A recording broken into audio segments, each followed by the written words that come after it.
ओम श्री गुरुवे नमः। ओम श्री गुरुवे नमः। ओम श्री गुरुवे नमः। प्रणाम मित्रों। हर हर महादेव। माँ पार्वती ने स्वर विज्ञान शास्त्र के विषय में भगवान शिव से पूछा और भगवान शिव ने माँ पार्वती को विस्तार से स्वर विज्ञान शास्त्र बताया। पीछे मैंने 10-12 वीडियो इस संबंध में बनाए हैं। सबसे पहले मैंने प्राण तत्व क्या है, कैसे हम अधिक से अधिक अपने शरीर में प्राण तत्व का निर्ग्रह करें, हमारे शरीर के अंदर जो 72,000 नाड़ियां हैं, उन 72,000 नाड़ियों को कैसे हम प्राण तत्व से ओतप्रोत करें। ऋग्वेद में प्राण को ब्रह्मा कहा है। कैसे हम प्राण तत्व को अपने भीतर अधिक से अधिक संग्रहित करें, प्राण तत्व अधिक संग्रह करने का क्या महत्व है, उस संबंध में मैंने पीछे बहुत सारी चर्चाएं की हैं।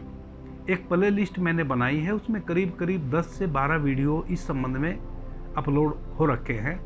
उस प्ले लिस्ट का नाम है श्वासों का महाप्रयोग।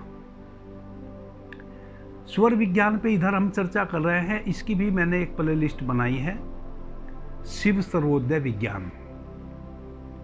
इसमें भी हम करीब करीब 10 चर्चाएं कर चुके हैं और वह सारे वीडियो अपलोड भी हो चुके हैं YouTube पर, और उसकी मैंने शिव सर्वोदय विज्ञान नाम से एक प्ले लिस्ट भी बना दी है।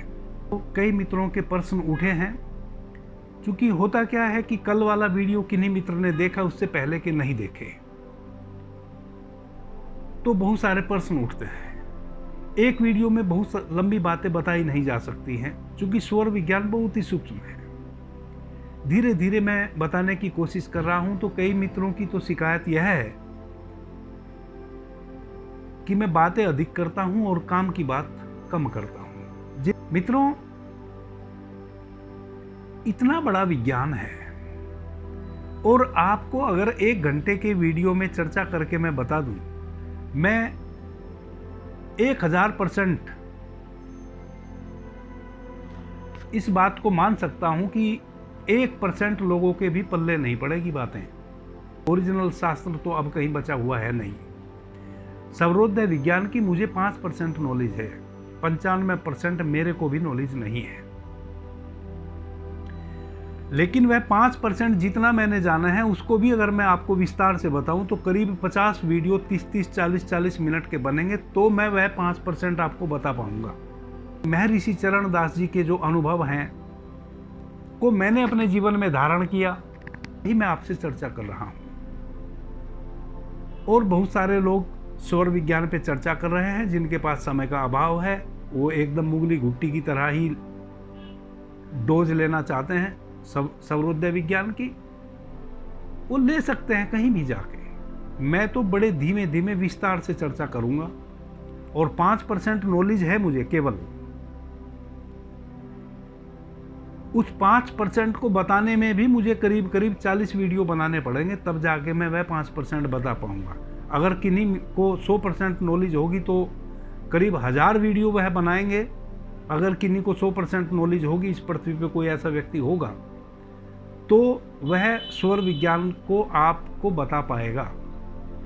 क्योंकि स्वर विज्ञान से संबंधित जो पुराना प्राचीन शास्त्र है, वह अब अवेलेबल कहीं भी नहीं है। जिन्होंने प्राचीन समय में सर्वोदय विज्ञान को साधा है और फिर उनके अनुभव हैं, उन अनुभवों को भी अलग अलग ग्रंथों में अलग अलग लोगों ने थोड़ा थोड़ा उस पर प्रकाश डाला है। अपने अपने अनुभव वही कहीं कहीं से प्राप्त हुए हैं, फिर उनका अनुभव मैंने किया है, वही मैं आपके समक्ष रख रहा हूं। कई मित्र पूछते हैं कि यह स्वर क्या है। इतने वीडियो मैंने बना दिए, उसके उपरांत भी पूछते हैं कि स्वर क्या है, स्वर को चेंज कैसे करें, बायां स्वर, दायां स्वर, सूर्य नाड़ी, पिंगला नाड़ी, चंद्र नाड़ी, ईड़ा नाड़ी। तो जब हम बाईं नासिका से श्वास ले रहे होते हैं भीतर, उसको हम ईड़ा नाड़ी या चंद्र नाड़ी यानी कि चंद्र स्वर चलना कहते हैं। जब हम दाहिनी नासिका से श्वास को भीतर ले रहे होते हैं, उस अवस्था को हम सूर्य नाड़ी या पिंगला नाड़ी या सूर्य स्वर चलना कहते हैं। 24 घंटे में 60 घड़ी होती हैं, 2.5 घड़ी का 1 घंटा होता है। प्रत्येक घंटे में हमारा स्वर चेंज हो जाता है, दायां से बायां, बायां से दायां।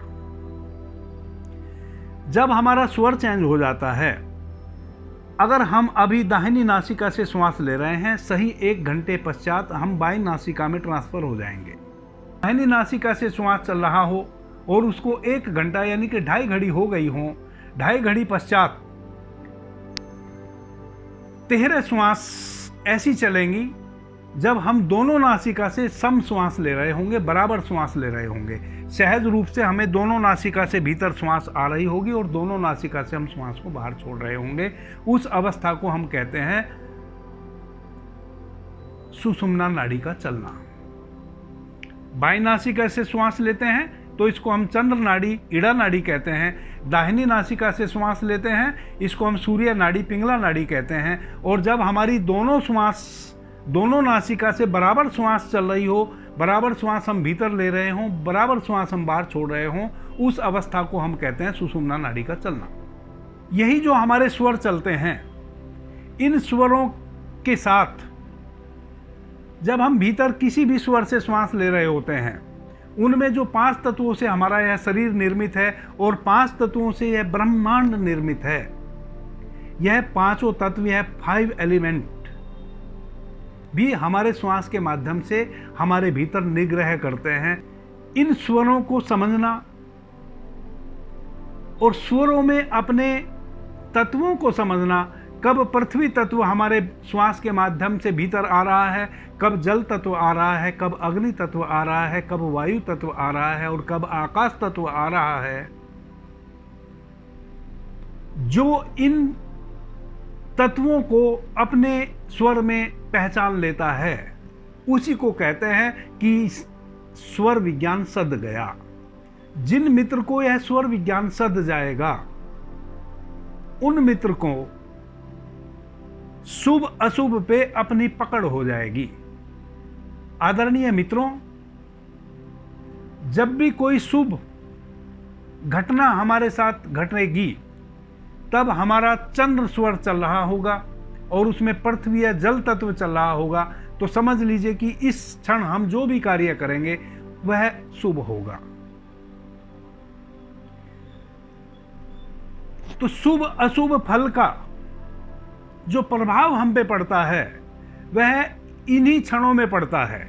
कब हमारा कौन सा स्वर चल रहा हो और उस स्वर में कौन सा तत्व का आविर्भाव हो रहा हो, उसी पे निर्भर करता है हमारे साथ कब क्या घटने वाला है। जिनको इन स्वरों का ज्ञान हो गया, जिनको यह स्वर सध गए, फिर स्वर साधना किसको कहते हैं? स्वर साधना कहते हैं, कई मित्रों के जैसे प्रश्न आते हैं कि स्वर को चेंज कैसे करें, तो स्वर को साधना कहते हैं कि हम जब चाहें तब अपने स्वर को चेंज कर लें। सूर्योदय के समय किस तिथि में हमें कौन सा श्वास लेना चाहिए जो शुभ हो, और उस क्षण कौन सा तत्व चल रहा होना चाहिए जो हमारे लिए अति शुभ हो, वही स्वर विज्ञान की सूक्ष्मता है। जो उस सूक्ष्मता में प्रवेश कर गया वह स्वर विज्ञान का ज्ञाता हो गया। स्वर विज्ञान से संबंधित सारी सूक्ष्मताओं को बताने का प्रयास करूंगा, जितना 5% मुझे नॉलेज है वह है। किस दिशा में कब हमें चलना चाहिए, कौन से कार्य कब किस तत्व की स्थिति में करने चाहिए, कौन सा स्वर चल रहा हो, कौन सा तत्व चल रहा हो, कब कठोर कार्य करने हैं, कब हमें सौम्य कार्य करने हैं। यहां तक कि स्वर विज्ञान इतना सूक्ष्म है कि आपका कौन सा स्वर चल रहा है और कौन सा उसमें तत्व चल रहा है, उस क्षण कोई भी व्यक्ति आपके समक्ष आता है और वो किस साइड खड़ा होके आपसे बात करता है और किस विषय पे बात करता है, आपको उस विषय का तुरंत पता चल जाएगा कि वह कार्य होना है या नहीं होना है। जैसा कि आपका बायां स्वर चल रहा है और उसमें पृथ्वी तत्व या जल तत्व भी चल रहा है और उस क्षण कोई व्यक्ति आता है और वह आपके बाएं स्वर जो आपका चल रहा है बाईं तरफ ही खड़ा होके आपसे पूछता है कि बारिश का मौसम हो रहा है, आपको क्या लगता है बारिश होगी? आप एक्यूरेट बता सकते हैं कि बारिश होगी और इतनी अधिक होगी या इतनी कम होगी या नहीं होगी। यह इतना सूक्ष्म विज्ञान है। इसी प्रकार से जीवन से जुड़े जितने भी प्रश्न हैं, कोई व्यक्ति अगर बीमार है और कौन सा स्वर आपका चल रहा हो, उसमें कौन सा तत्व चल रहा हो कि कोई आपसे पूछ दे आके कि फला व्यक्ति बीमार है, आपको क्या लगता है ठीक हो जाएगा? आप बता सकते हैं कि नहीं ठीक होगा। अब वह अस्पताल से मर्त ही लौटेगा, या आप कह सकते हैं कि हां वह पूर्ण रूप से स्वस्थ होकर वापस लौटेगा, या आप कह सकते हैं कि एक बीमारी ठीक हो जाएगी, दूसरी बीमारी से ग्रस्त हो जाएगा। यानी कि जो भी उसकी अवस्था है वह आप एक्यूरेट बता सकते हैं, एक्यूरेट बिल्कुल। आदरणीय मित्रों, मेरे जीवन में बहुत सारी ऐसी घटनाएं घटी हैं। मैं उन किसी भी व्यक्ति का नाम नहीं लूंगा कि किसी का कोई सामान खो गया, चोरी हो गया और वह अचानक मेरे पास आते हैं और वह मेरे से पूछते हैं, महाराज जी कल हमारे घर में चोरी हो गई। मेरे साथ घटना घटी है। मेरा उस क्षण कौन सा स्वर चल रहा है और उस स्वर में कौन सा तत्व चल रहा है, और वह जो व्यक्ति आया है जिसने यह प्रश्न मेरे से किया है, मेरा बायां स्वर चल रहा है, उस क्षण अगर उसने मेरे से पूछ दिया और मेरी बाएं हाथ की तरफ खड़ा होके ही उसने प्रश्न मेरे से पूछ दिया, और अगर उस समय पृथ्वी तत्व चल रहा है मेरे भीतर, तो इसका मतलब चोरी नहीं हुई, उसका सामान उसके घर में ही कहीं वह रख के भूल गया है। मेरा उस समय कौन सा स्वर चल रहा था, कौन सा तत्व उसमें चल रहा था, उस क्षण उन्होंने प्रश्न किया, मैं तुरंत समझ गया कि इनके गहने चोरी नहीं हुए हैं, इनके गहने घर में ही हैं। और उन्होंने फिर अपने घर को मेरे कहने पे अपने घर को फिर से खोजा और उनको वो गहने मिल गए, उनके पलंग में रखे हुए, और उनको फिर सब याद पड़ गया कि कब हमने इनको पलंग में रखा था, हम ही रख के भूल गए थे। तो स्वर विज्ञान की ऐसी महत्वता है। जब यह हमें सध जाता है तब हम स्वयं के मालिक बन जाते हैं। चरणदास जी कहते हैं कि यह धरती एक बार को पलट जाए, ध्रुव तारा चमकना बंद कर दे, क्षत्रिय अपना धर्म भूल जाए, गंगा उल्टी बहने लगे, यह संभव हो सकता है। लेकिन सर्वोदय विज्ञान को जिसने सूक्ष्मता से जान लिया और वह सूक्ष्मता से जान के जो बोलेगा उसको कोई नहीं काट सकता, वह अकट्य है। वैसे ही उस दिन वह मेरी बात अकट्य हो गई थी।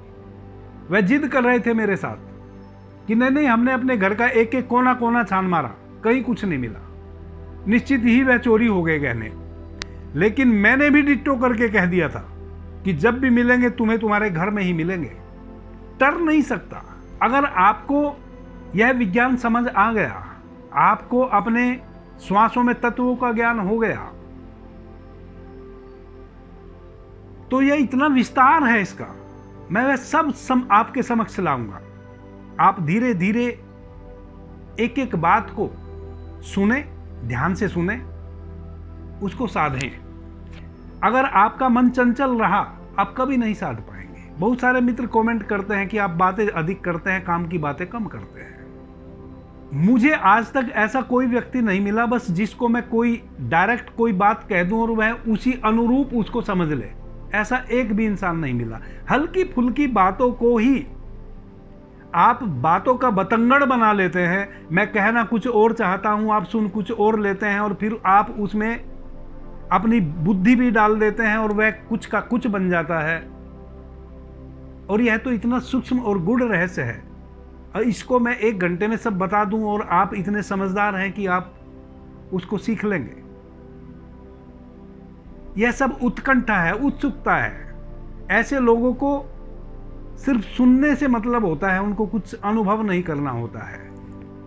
और ऐसे लोगों के लिए तो सर्वोदय विज्ञान है भी नहीं। भगवान शिव स्पष्ट बोले हैं मां पार्वती को कि जिनका मन स्थिर है, जिनका मन चंचल नहीं है, जो मांस मदिरा से विमुख हैं, जो हृदय के सच्चे हैं, जो ईर्ष्या द्वेष से परे हैं, हे देवी, वही इस स्वर विज्ञान को साध सकते हैं। तो इतने चंचल मन वाले जो 1 घंटे में सुनने की कोशिश कर रहे हों, उनको तो जीवन में कभी नहीं सदेगा। मित्रों के प्रश्न है कि स्वर को चेंज कैसे करें।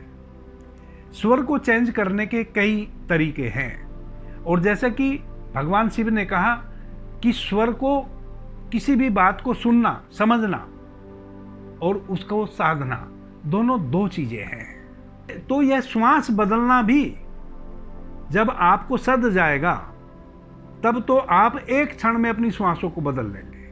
जैसे आंख बंद किए, अपने पूरे होश को, अपने पूरे अवधान को उस नासिका पे ले गए जो अभी बंद पड़ी है, और भाव किए कि इस नासिका से, यानी कि अगर मेरी दाहिनी नासिका नहीं चल रही है तो आप आंख बंद किए, अपने पूरे होश को, अपने पूरे अवधान को अपनी नासिका के अग्र छिद्र पे स्थित कीजिए और भाव कीजिए कि शीतल वायु मेरी नासिका को छुई है और भीतर प्रवेश कर रही है। 1 से 2 मिनट में अगर आपको सध गया है तो ज़्यादा से ज़्यादा 1 से 2 मिनट में आपका दाहिना स्वर चालू हो जाएगा। सधा नहीं है तो क्या करें? उसका एक ही तरीका है। अगर आपको दाहिनी नासिका शुरू करनी है और बाईं नासिका से श्वास अभी आपकी वर्तमान में चल रही है, तो आप अपनी बाईं नासिका को बंद कर दें। बाईं नासिका को बिल्कुल 100% बंद कर दें। थोड़ा सा भी श्वास इससे ना बाहर जाए और ना भीतर आए, और अपनी दाहिनी नासिका से थोड़ा सा कठोरता के साथ श्वास लेना पड़ेगा। जबरदस्ती श्वास को भीतर खींचे और जबरदस्ती इसी नासिका से छोड़े। 2 से 2.5 मिनट में आपकी दाहिनी नासिका शुरू हो जाएगी। दूसरा, तीसरा, आप बाईं करवट लेट जाइए। बाईं करवट अगर आप लेट जाएंगे तो भी आपकी दाहिनी श्वास शुरू हो जाएगी। आपका जो दाहिना स्वर है, इससे श्वास 2 से 5 मिनट में शुरू हो जाएगी। आगे मैं बहुत चर्चा करने वाला हूं इस संबंध में, क्योंकि आगे मैं आपको ऐसे ऐसे प्रयोग बताऊंगा जिसमें आपको जो 2.5 घड़ी में स्वर चेंज हो जाता है, तो कई ऐसी विधियां आएंगी आगे जो मैं बताने वाला हूं अगले वीडियो में, जिसमें आप 7 घंटे 8 घंटे केवल एक ही नासिका से श्वास लेंगे तो कौन सा काम आपका सध जाएगा। तो उस क्षण हम क्या करेंगे? उस क्षण हम अपनी नासिका को रुई से बंद कर लेंगे। तो ऐसे प्रयोग बहुत मैं बताने वाला हूं आगे। इस चंद्र नाड़ी से संबंधित कौन कौन से दिन हैं? जैसे जितने भी सम अंक हैं, 2, 4, 6, 8, 10, 12, 14, 16, 18, सम अंक जितने भी हैं वह सब हमारी चंद्र नाड़ी से संबंधित हैं। जितने भी विषम अंक हैं, 1, 3, 5, यह हमारी सूर्य नाड़ी से संबंधित है। यह आने वाले समय में आपको यह बातें काम आएंगी जो मैं अभी बता रहा हूं। जैसे आपका बायां स्वर चल रहा हो, पृथ्वी तत्व चल रहा हो, और उस समय कोई व्यक्ति, कोई प्रश्न आपसे आके करता है और उसके जो नाम के अक्षर हैं वह सम हैं, 4 अक्षर का नाम है या 6 अक्षर का नाम है या 8 अक्षर का नाम है, यानी कि सम अक्षरों का नाम है, तो आपको क्या उससे बात करनी है, क्या उसकी बात का, उसके प्रश्न का उत्तर देना है, यह उस पे भी निर्भर करेगा। कई चीज़ों पे बात निर्भर करेगी। आपका बायां स्वर चल रहा हो, उसमें पृथ्वी तत्व चल रहा हो, और सामने से जो व्यक्ति आता है वह बाईं दिशा में, यानी कि आपका जो लेफ्ट साइड है उस साइड सामने खड़ा होके आपसे प्रश्न करता हो, उसके नाम के जो अक्षर हैं वह सम हो, तो उसका क्या फल होगा और उसके प्रश्न का आपको क्या उत्तर देना चाहिए कि एक्यूरेट वही बात होगी। जब वह सिचुएशन आएगी उस समय आपको इस स्वम और विषम की नॉलेज होनी चाहिए। हमारी जो चंद्र नाड़ी है वह सम अंक जितने भी हैं उससे संबंधित है। हमारी जो सूर्य नाड़ी है वह विषम अंक जितने भी हैं उससे संबंधित है। शनिवार, रविवार और मंगलवार, यह जो दिन हैं, शनिवार, रविवार और मंगलवार, यह हमारी सूर्य नाड़ी, पिंगला नाड़ी से संबंधित है। अब यहां क्या करना है कि हमारा दिन शनिवार हो और सूर्य नाड़ी चल रही हो और सूर्य नाड़ी में जल तत्व चल रहा हो और सामने से कोई व्यक्ति आता है और हमारी दाहिनी ओर खड़ा होके हमसे कोई प्रश्न करता है, उसके प्रश्न का हमें क्या उत्तर देना है। यह अब कितनी चीजों पर निर्भर करेगा। यह कौन सा तत्व चल रहा है, कौन सी नासिका चल रही है और कौन सा वह दिन है। वह सूर्य नाड़ी का अगर दिन है और सूर्य नाड़ी ही उस वक्त चल रही हो, और सूर्य नाड़ी में भी अग्नि तत्व चल रहा हो या जल तत्व चल रहा हो या पृथ्वी तत्व चल रहा हो या वायु आकाश तत्व चल रहा हो, और पूछने वाले का जो नाम के अक्षर हैं वह विषम हो, तो आपको क्या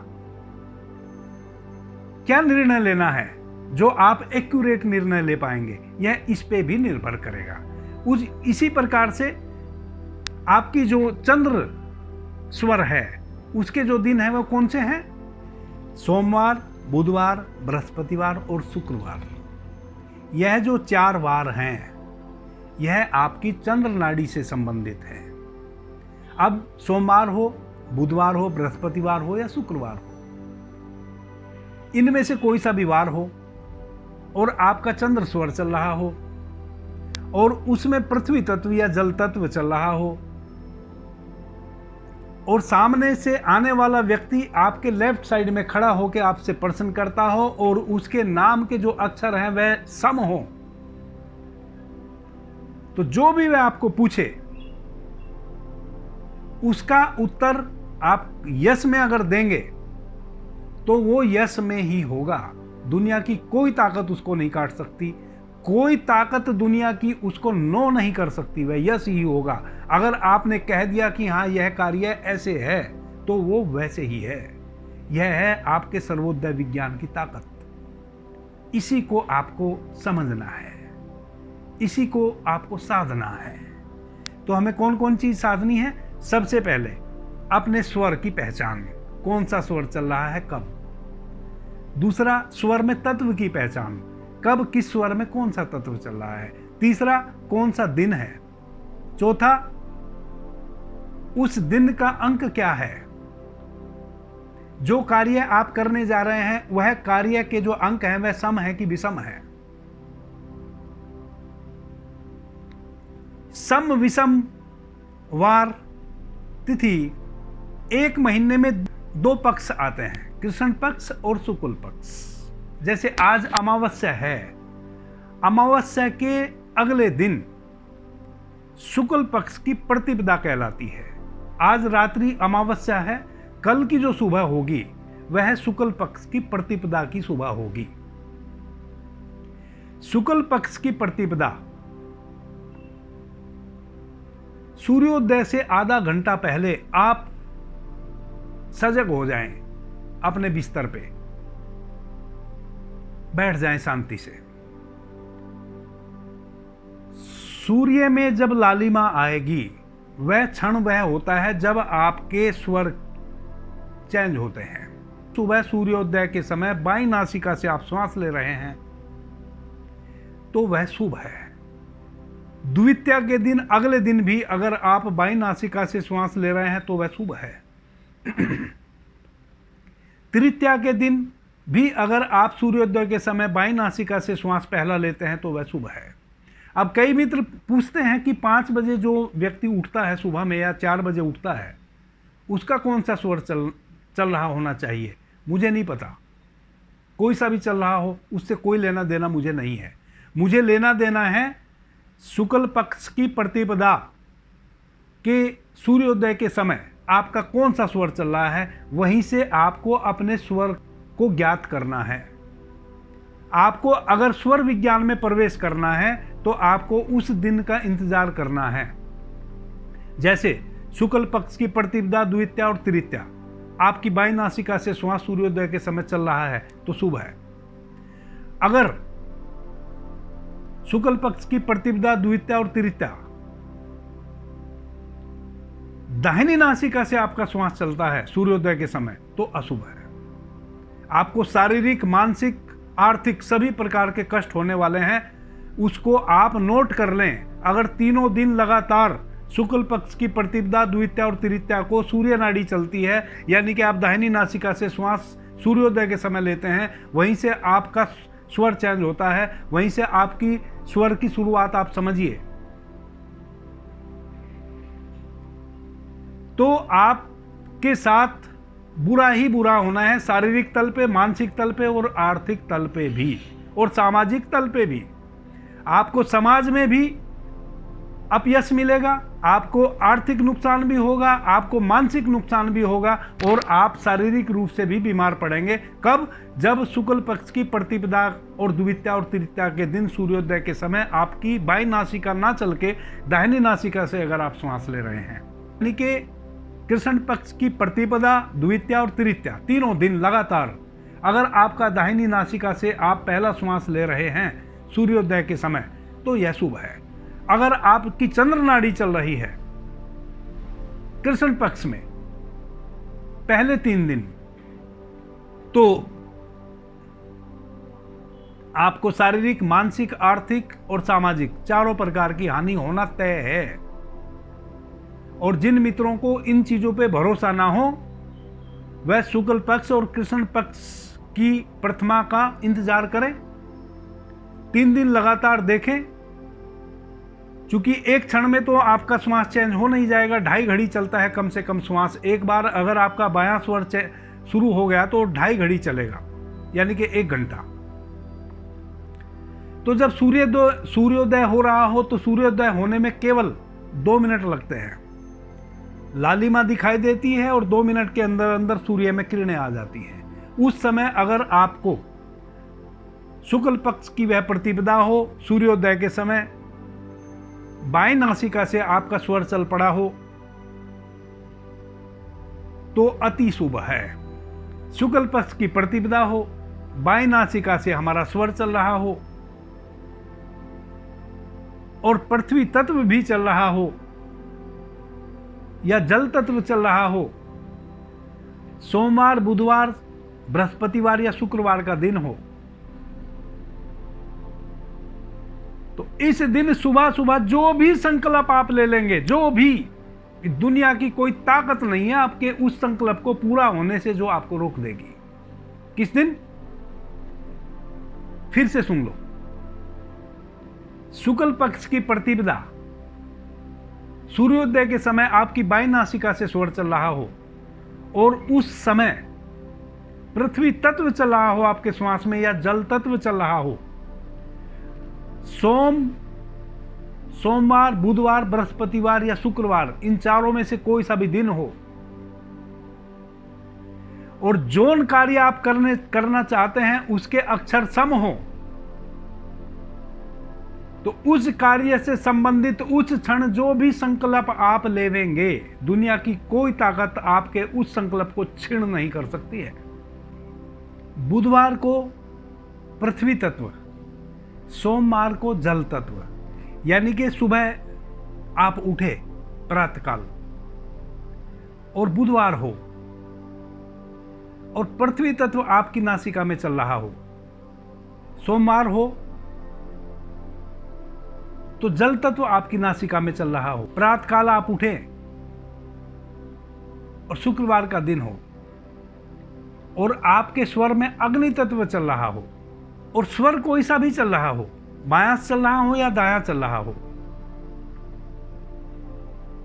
तो इसको हम आज का दिन हमारा शुभ फलदायी रहेगा। अगर शनिवार का दिन हो, आकाश तत्व हमारे स्वर में चल रहा हो, या गुरुवार का दिन हो, वायु तत्व हमारे स्वर में चल रहा हो और स्वर कोई सा भी चल रहा हो, तो समझ लीजिए कि अगर हमारे शरीर में बहुत दिनों से कोई रोग है, बीमारी है, वह बीमारी अब ठीक होने का समय आ गया है। इसका यह महत्व है। जब हमारा चंद्र स्वर चल रहा हो, यानी कि हमारी इड़ा नाड़ी चल रही हो, उस समय हमें कौन कौन से कार्य करने चाहिए। जैसे शुक्ल पक्ष की प्रतिपदा के दिन जब हम सूर्योदय के समय उठते हैं और हमारी प्रतिपदा, द्वितीया और तृतीया, यह 3 दिन लगातार हम पहला जो स्वर है हमारा वह बाई नासिका हमारी चलती है, यानी कि चंद्र स्वर चलता है, तो हमें कौन कौन से कार्य इन 3 दिन में निपटा लेने चाहिए या उनकी शुरुआत करनी चाहिए। सबसे पहले तो आपको कोई भी देवालय का निर्माण करना है, तो जब आपका चंद्र स्वर चल रहा हो उस समय आप देवालय के निर्माण के विषय में सोचें या उसकी शुरुआत करें। अपने घर में किसी देवी देवता की मूर्ति लानी है, छोटी छोटी तस्वीर जो हम अपने पूजा घर में रखते हैं वह लानी है, या पूजा घर में रखने से संबंधित जितनी भी चीज़ें हमें अनिवार्यता होती है हम उनको कभी कभी खरीद के समय समय पे लाते हैं। जैसे अगर हम तिलक ला रहे हैं, घंटी ला रहे हैं,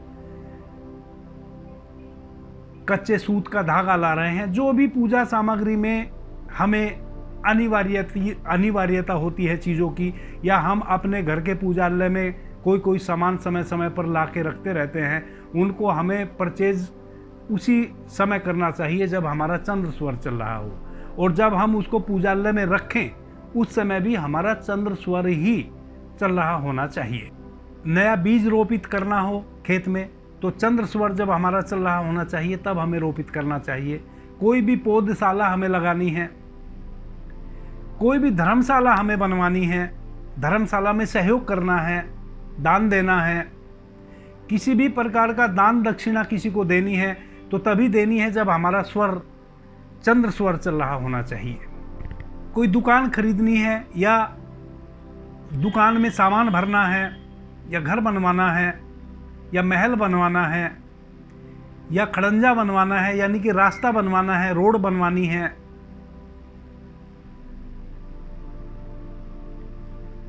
पानी पीने के लिए हैंडपंप लगाना है, या कोई भी यंत्र लगाना है। प्राचीन ग्रंथों में तो कुएं की बात लिखी है कि कुआं खुदवाना है। अब कुआं तो कहीं खोदा नहीं जाता है, तो कुआं तो खोदा जाता था पानी की प्राप्ति के लिए। अब पानी प्राप्ति के लिए हम और दूसरे संसाधनों से पानी को प्राप्त कर लेते हैं, तो पानी को प्राप्त करने हेतु जितने भी संसाधन होते हैं उनकी अगर हमें शुरुआत करनी है जब हमारा चंद्र स्वर चल रहा हो तभी करनी चाहिए। दुकान में सामान भरना हो तभी भरना चाहिए जब हमारा चंद्र स्वर चल रहा हो। दुकान की शुरुआत, उसकी नींव रखनी है, पहले दिन दुकान परचेज करनी है, खरीदनी है, दुकान में पहली बार सामान रखना है। गुरु के द्वारा किसी को मंत्र दिया जाता है या शिष्य के द्वारा, या किसी को भी आप किसी से भी प्रभावित होकर आप फूलों का हार किसी को पहनाते हैं, दान देते हैं, दक्षिणा देते हैं। किसी से आपको ज्ञानार्जन करना है, किसी गुरु के पास, शिक्षक के पास आप ज्ञानार्जन करने के लिए जाते हैं, तो आप घर से तब निकले जब आपका चंद्र स्वर चल रहा हो। और इस बात का खास ख्याल रखें, अगर गुरु से आपको ज्ञानार्जन करना है तो जब आप गुरु के समीप पहुंचे तब आप देखें कि आपका कौन सा स्वर उस समय चल रहा है। जब आप घर से निकलें तब तो आप अपने चंद्र स्वर में ही निकलेंगे, लेकिन जब आप गुरु के पास पहुंचे और गुरु के समक्ष आप बैठने जा रहे हैं, उस समय आप देखें कि आपका कौन सा स्वर चल रहा है। जो आपका स्वर चल रहा है, अगर बायां स्वर चल रहा है तो गुरु के बाईं ओर आप बैठें। गुरु के सामने जब आप बैठेंगे तो आप गुरु के बाईं ओर बैठें। अगर दाहिना स्वर चल रहा है तो आप गुरु के दाहिनी ओर बैठें। आप अगर पहली बार किसी गांव में प्रवेश कर रहे हैं, किसी कॉलोनी में प्रवेश कर रहे हैं, किसी नगर में प्रवेश कर रहे हैं, अपने किसी मित्र रिश्तेदार के घर में पहली बार प्रवेश कर रहे हैं, तो आप पहला कदम तभी रखेंगे उस नगर में या उस कॉलोनी में या उस घर में जब आपका बायां स्वर चल रहा होगा, यानी कि आपका चंद्र स्वर चल रहा होगा। नए आभूषण खरीदना, नया कपड़ा खरीदना, नया कपड़ा धारण करना, नया आभूषण धारण करना, शरीर पे जितनी भी चीजें आप धारण करते हैं, चाहे वह आभूषण है, चाहे वह वस्त्र है, वह माला है, तिलक है, इन सभी चीजों को धारण करने के समय और इनको खरीदने के समय आपका बायां स्वर चल रहा होना चाहिए, तभी इनको आप खरीदें और तभी आप इनको धारण करें। अगर आप अपने वस्त्रों को वॉशिंग के लिए डालते हैं या अपने गहने को आपको धोना है, पोंछना है, तो इस बात को हमेशा ध्यान रखें। आजकल वॉशिंग मशीन में कपड़े धुलते हैं, धुलने डालने के लिए जाएं। जब आप वॉशिंग मशीन में कपड़े धुलने के लिए डालें, उस समय आपका बायां स्वर चल रहा होना चाहिए। अपने से अधिक ज्ञानी, अपने से ज़्यादा धनी, अपने से ज़्यादा बुद्धिमान, यानी कि जो भी आपसे ज़्यादा है किसी भी रूप में, ऐसे व्यक्ति से मित्रता करनी है, उसके पास जाना है, उससे कोई काम लेना है, तो आप तभी जावें जब आपका बायां स्वर चल रहा हो, यानी कि आपकी ईड़ा नाड़ी चल रही हो, चंद्र स्वर चल रहा हो।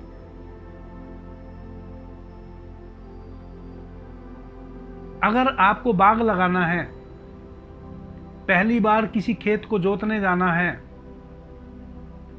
आपको कोई नया वृक्ष लगाना है, आपको अपने घर में तुलसी का पौधा लगाना है, आपको पीपल का वृक्ष लगाना है, जितने भी शुभ वृक्ष अपने आंगन में लगाए जाते हैं, यह कार्य आप तभी करेंगे जब आपका चंद्र स्वर यानी कि ईड़ा नाड़ी बायां नासिका से आप श्वास ले रहे हों। आपको देश के गृह मंत्री से मिलने जाना है, प्रधानमंत्री से मिलने जाना है, मुख्यमंत्री से मिलने जाना है, सरकार से संबंधित जो भी बड़े ओहदेदार लोग हैं उनसे मिलने जाना है, उस ऑफिस में जाना है। उनसे मिलने जाने का मतलब है कि प्रधानमंत्री के कार्यालय में जाना है या गृह मंत्री के कार्यालय में जाना है या मुख्यमंत्री जी के कार्यालय में जाना है या किसी बड़े ओहदेदार के कार्यालय में जाना है। आप तभी जाएं जब आपका चंद्र स्वर चल रहा हो। बाकी जितने भी स्थिर कार्य हैं, स्थिर कार्य का मतलब है जैसे आपने एक गहना खरीदा, आभूषण खरीदा, तो आभूषण स्थिर कार्यों में आता है, क्योंकि वह हमने एक बार खरीद लिया तो जीवन पर्यंत हम उसको रखेंगे। तो जितने भी स्थिर कार्य हैं, जैसे किन्हीं को अगर नृत्य सीखना है, गायन सीखना है, कोई वाद्य यंत्र सीखना है, हारमोनियम सीखना है, बांसुरी सीखना है, सारंगी सीखना है, जितने भी इस प्रकार के सीखने से संबंधित कार्य है, ये क्या है? ये स्थायित्व वाले कार्य है, स्थिर कार्य है, क्योंकि जो आप सीख लेंगे वह आपको जीवन पर्यंत के लिए हो गया, अब आप उसको कभी भूलेंगे नहीं। तो ऐसे सारे कार्य आप चंद्र स्वर जब आपका चल रहा हो तब ही आप ऐसे कार्यों को सीखने जाएं, उनकी शुरुआत करें। हम आगे नेक्स्ट वीडियो में चर्चा करेंगे, क्योंकि आगे हम इन कार्यों को करने के समय अगर हम अपने तत्व को भी जोड़ लें साथ में, तो अलग अलग कार्य के लाभ हानि में आने वाले अगले वीडियो में आपको बताने वाला हूं कि कब आप स्पेशली कौन कार्य करने जाएं और उसको किस अवस्था में करें कि 100% वह कार्य सिद्ध होगा। यह सब विषय में मैं आगे चर्चा करूंगा। अभी मैं आपको कौन से स्वर से संबंधित कौन कार्य आपको करना चाहिए सहज रूप से, क्योंकि सभी मित्र तो स्वर की साधना कर नहीं पाएंगे। सभी मित्रों को तत्व का भी ज्ञान हो नहीं पाएगा, कितना भी कोशिश मैं बताने की करूं या वह अध्ययन करने की कोशिश करें। तो कम से कम जो दाया बाया स्वर चल रहा हो उस समय जो लाभ लेने के होते हैं वह तो लाभ सभी को मिल ही जाएं। इसलिए मैं अभी चंद्र स्वर जब चल रहा हो उसमें कौन से कार्य करने चाहिए, सूर्य स्वर जब चल रहा हो तब कौन से कार्य करना चाहिए, यह आपको बतला रहा हूं। अब हम बात करते हैं जब हमारा स्वर सूर्य चल रहा हो, गंभीर ध्यान साधना। जैसे किसी मंत्र को, एक तो मंत्र को उच्चारित करना हुआ, एक मंत्र को अभिमंत्रित करना हुआ, जिसको कहते हैं सिद्ध करना, कि मंत्र सिद्ध हो गया। यानी कि जितनी भी सिद्धि प्राप्ति करने वाले मंत्र हैं, ध्यान है, साधना है, जब भी वैसी ध्यान साधना मंत्र सिद्धि इत्यादि आपको करने हो तो आप जब आपकी सूर्य स्वर चल रहा हो तभी आपको करने चाहिए। अगर आप युद्ध में जा रहे हैं, किसी भी कठोर कार्य को करने जा रहे हैं जहां आपकी बहुत अधिक शक्ति लगने वाली है और वह कार्य अस्थिर है, तो ऐसे कार्यों को भी आप जब करने जाएं तो तभी करने जाएं जब आपका सूर्य स्वर चल रहा हो, यानी कि आपकी पिंगला नाड़ी चल रही हो। अगर कोई बीमार है उसको औषधि देनी है तो तभी देनी चाहिए जब हमारा सूर्य स्वर चल रहा हो। भोजन ग्रहण करना है तभी करना चाहिए जब हमारा सूर्य स्वर चल रहा हो। स्नान करना है तभी करना चाहिए जब हमारा सूर्य स्वर चल रहा हो। अगर कोई भूत बाधा इत्यादि किसी को है और उसका मंत्र अगर हमने सिद्ध कर रखा है, हमने पहले से उसका मंत्र कोई हमें सिद्ध है, तो उसका प्रयोग हमें तभी करना चाहिए जब हमारा सूर्य स्वर चल रहा हो। हाथी, घोड़ा, बग्गी, मोटरसाइकिल, मोटर या पैदल चलना, दौड़ना, जितने भी व्यायाम करना, खेल कूद से संबंधित जितने भी क्रिकेट खेलना, कबड्डी खेलना, दौड़ना, जितने भी खेल कूद से संबंधित व्यायाम हैं, सभी व्यायाम हमें तब करने चाहिए जब हमारी सूर्य नाड़ी चल रही हो। निर्माण करना है किसी चीज़ का, यानी कि जैसे हमें जहाज का निर्माण करना है, हमें मोटरसाइकिल का निर्माण करना है, हमें बाइसिकल का निर्माण करना है, हमें एक नाव का निर्माण करना है, हमें एक लकड़ी का पलंग बनाना है, हमें लोहे का कुछ बनाना है, हम वेल्डिंग का काम करते हैं, हम लकड़ी का काम करते हैं, लकड़ी के काटने पीटने का काम करते हैं, उसे पलंग बना रहे हैं, कोई हथियार बना रहे हैं, तलवार बना रहे हैं, भाला बना रहे हैं, बर्छी बना रहे हैं, कुदाल बना रहे हैं, हल बना रहे हैं। जितने भी इस प्रकार के कल कारखाने हैं जहाँ ये सब यंत्र बनते हों, उनकी शुरुआत हमें हमेशा जब हमारा सूर्य स्वर चल रहा हो तभी करनी चाहिए। और जितने भी क्रूर कार्य होते हैं, क्रूर कार्य से मतलब है जहां हमारे हृदय को कठोर होना पड़ता हो, किसी ऐसे कार्य को करना, जैसे अपने दुश्मन से झगड़ना, लड़ना, जहां हमें कठोरता दिखानी हो, जहां हमें एनर्जी भी अधिक गंवानी हो और हार्दिक रूप से भी कठोरता दिखानी हो, वैसे कार्यों को हम क्रूर कार्य कहते हैं। जैसे मारण सिद्धि करना, मारण मंत्र को सिद्ध करना, यह सब क्रूर कार्यों में आते हैं। किसी जीव की हत्या करना, यह सब क्रूर कार्यों में गिने जाते हैं। यह सभी जितने भी क्रूर कार्य हैं, इनको हम तभी करें जब हमारी सूर्य नाड़ी चल रही हो। अब बात करते हैं सुषुम्ना नाड़ी। जब हमारी सुषुम्ना नाड़ी चल रही हो तब हमें क्या करना चाहिए।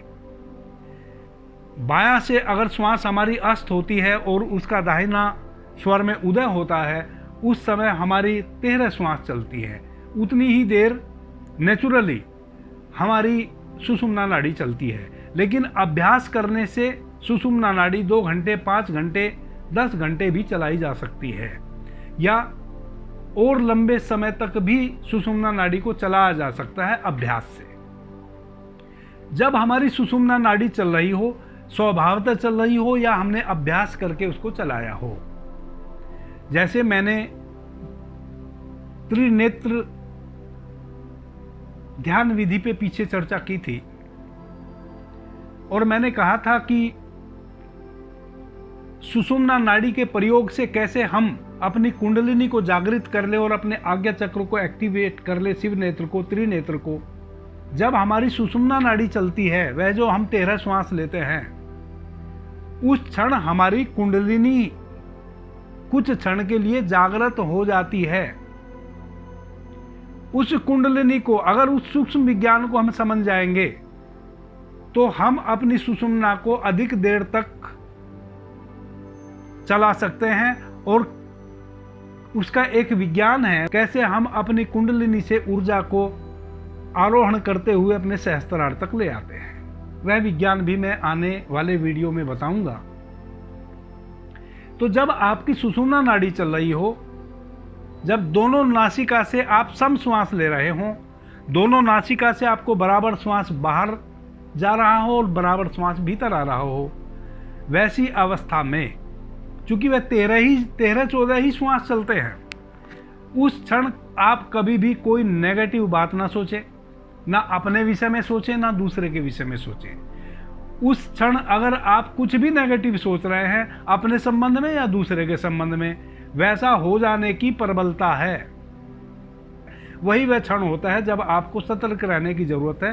तब आप ना तो किसी की और के विषय में बुरा सोचें, ना अपने विषय में बुरा सोचें। उस क्षण केवल आप इतना ही करें, शांत हो जाएं। जहां भी हैं आप, चाहे अपने घर में है या सार्वजनिक स्थल पे है, 12, 13, 14 श्वास की केवल बात है।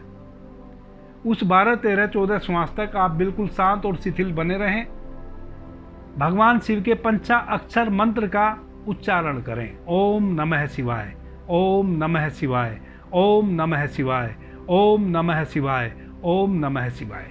केवल भगवान शिव के इस पंचाक्षर मंत्र का उच्चारण करें। यह भी क्यों करें? इसलिए चूंकि हमारी जो आदत है वह ऐसी है, हम न्यूट्रल रह नहीं सकते। कोई ना कोई हमारे अंदर विचार उस समय जरूर उठेगा, अच्छा उठेगा या बुरा उठेगा, और हमारे विचारों पे हमारा बिल्कुल भी आधिपत्य नहीं है। कोई भी विचार हमारे भीतर उठ सकता है, उस पे हमारी कोई स्वतंत्रता नहीं है, हमारी कोई पकड़ नहीं है। हम अपने विचारों के मामले में बहुत ही स्वतंत्र हैं, हमारी बिल्कुल भी स्वतंत्रता नहीं है।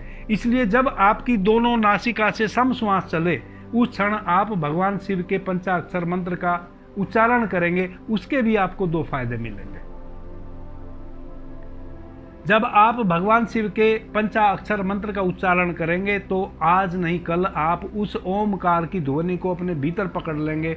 आपका ओम में प्रवेश हो जाएगा और आप इस ब्रह्म से जुड़ जाएंगे। आदरणीय मित्रों,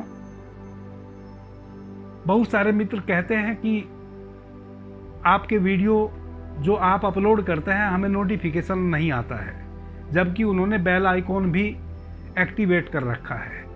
इस कारण से मैंने एक व्हाट्सएप चैनल बनाया है। इस वीडियो के में मैं उसका नीचे लिंक दे दूंगा। आप उस व्हाट्सएप चैनल को सब्सक्राइब कर लेंगे तो जो भी वीडियो मैं बनाऊंगा उसका लिंक मैं उस पर डाल दूंगा। आपको एक क्षण में नए वीडियो का लिंक पहुंच जाएगा, आप उसको उसी समय वीडियो को देख पाएंगे। अब यह जो व्हाट्सएप चैनल है यह ऐसा है कि इसमें एक तरफा बात है। जो भी मैं कहूँगा मैं ही कहूँगा, आप नहीं कह पाएंगे। बस आपको इतना ही लाभ उसका होगा कि आपको तुरंत एक नोटिफिकेशन मिल जाएगा। एक बात। दूसरी बात, बहुत सारे मित्र मेरे से मिलना चाहते हैं, तो अभी मेरे जीवन में थोड़ी भाग दौड़ अधिक है, अस्थायी तो नहीं है। अभी मैं दौड़ के मुंबई हूँ, दौड़ के हरिद्वार हूँ, दौड़ के दिल्ली हूँ, दौड़ के मथुरा हूँ। इस प्रकार से मैं थोड़ा सा कुछ दिन और मेरी भागदौड़ है, मैं किसी ऐसे कार्य में लगा हूं। तो जैसे ही थोड़ी सी स्थिरता आती है जीवन में, अधिक लंबे समय तक जब मैं जहां होऊंगा, जैसे कि हरिद्वार अगर मैं 10 दिन से अधिक हरिद्वार रहने का संयोग बनता है मेरा, तो मैं व्हाट्सएप जो लिंक है उस पर सूचना दे दूंगा कि मैं इतने दिनों तक हरिद्वार में रहने वाला हूँ। तो जो मित्र हरिद्वार आ सकते होंगे वह मेरे से हरिद्वार आके मिल लेंगे, जो मित्र दिल्ली आके मिल सकते होंगे वह दिल्ली मिल लेंगे, जो मित्र मुंबई मेरे से मिलना चाहेंगे वह मुंबई मिल सकते हैं, जो मित्र चाहेंगे कि मथुरा वृंदावन में वह मेरे से मिल लें वह वहाँ मेरे से मिल सकते हैं। अभी मेरी यही 4 स्थानों पे भागदौड़ चल रही है। तो मित्र पूछते हैं कि आप अपना एड्रेस बताइए। अब मुझे नहीं पता कि मैं कल जहाँ अभी हूँ वहाँ रहूँगा कि नहीं रहूँगा। अगर मैं अपना नंबर दे दूँ सबको तो मेरे लिए बड़ी मुसीबत हो जाने वाली है। फिर मैं आप लोगों के लिए यह बातें भी नहीं कर पाऊँगा और फ़ोन पे ही लगा रहूँगा। मेरी बहुत फ़ोन पे बात करने की आदत भी नहीं है, इसलिए मैं नंबर कम ही देता हूँ। इस बात को आप अन्यथा ना लें। तो इस व्हाट्सएप चैनल का यह एक लाभ हो जाएगा कि मैं आपको बता पाऊँगा मैं अब फ़िलहाल कहाँ हूँ। एक एक व्यक्ति को तो मैं बता नहीं पाऊँगा फ़ोन करके। स्वर विज्ञान से संबंधित बहुत सारी चर्चाएं मुझे आगे करनी है। सभी मित्रों से मेरा निवेदन है जो ये कहते हैं कि आप बात अधिक करते हैं, काम की बात कम करते हैं, थोड़ा सा सुन लो। उन अधिक बातों में ही कुछ काम की बात हो जा रही है।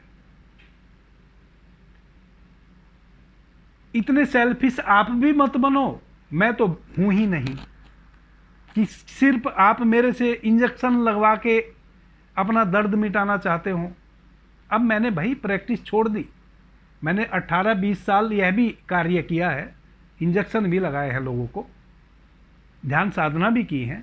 मैंने पीछे भी अपना परिचय दिया है। मैंने 12 साल की आयु में ही संन्यास ले लिया था।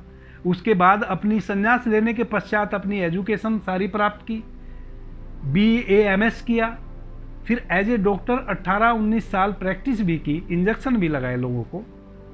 अब मैं इंजेक्शन लगाना छोड़ दिया हूँ, इसलिए अब मेरा लाभ वही लोग ले सकते हैं जिनके पास पेशेंस हो, जो सुन सकते हो। ऐसे लोग जो इंजेक्शन लगवाना चाहते हैं, बहुत सारे यूट्यूब पे डॉक्टर हैं, बड़े बड़े इंजेक्शन गाय भैंस वाले भी लगा देंगे अगर उनसे लगवा लें। अभी के लिए इतना ही। आपने मुझे ध्यान से प्रेम से सुना, उससे मैं बहुत अनुग्रहित हूँ। सभी मित्रों को मेरा प्रणाम, धन्यवाद। हर हर महादेव।